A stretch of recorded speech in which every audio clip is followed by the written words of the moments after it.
Okay, so here's an example of playing Door of My Heart on the piano. That's a sort of letter rips Disney style using the entire keyboard, and is an example of what you want to try and avoid.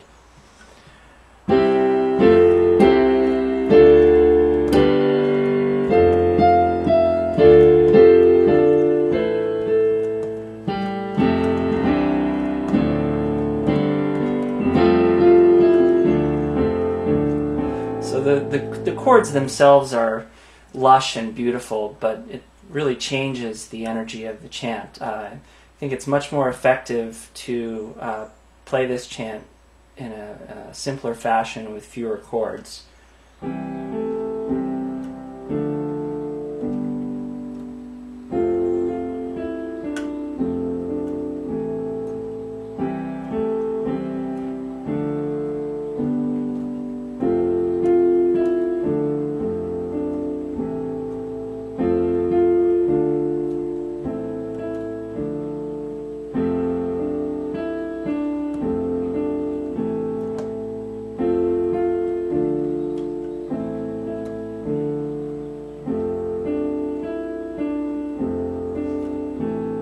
So by playing it in that way, not using too many heavy bass tones or added color notes on the chords, you keep the chant closer to what Swamiji originally intended as the, well, in this case it's this is an old Bengali chant, but these principles apply to Yogananda and Kriyananda's chants in general. They have a certain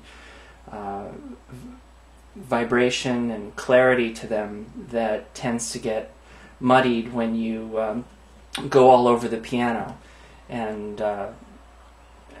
play the chords sort of too big.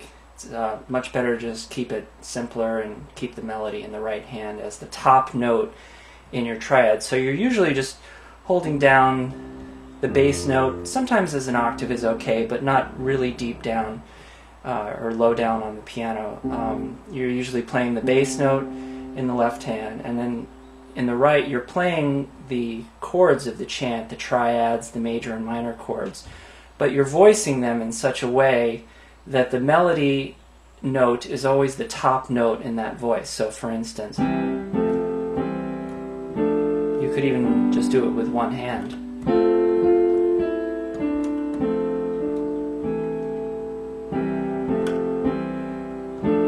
Again, that's a harmonium style.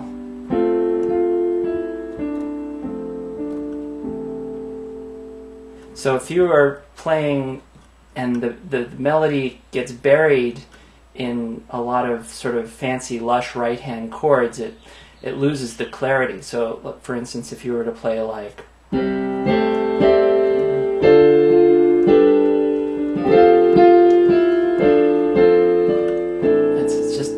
that's a different song altogether. It loses its kind of very simple, sacred vibration.